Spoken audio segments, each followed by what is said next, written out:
How to set back tap or double tap to open live recognition on the iPhone 16 series.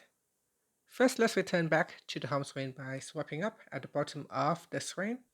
And from the home screen, tap on Settings. Now in the Settings page, we scroll down and then tap on Accessibility. After that, we go down and then tap on Touch.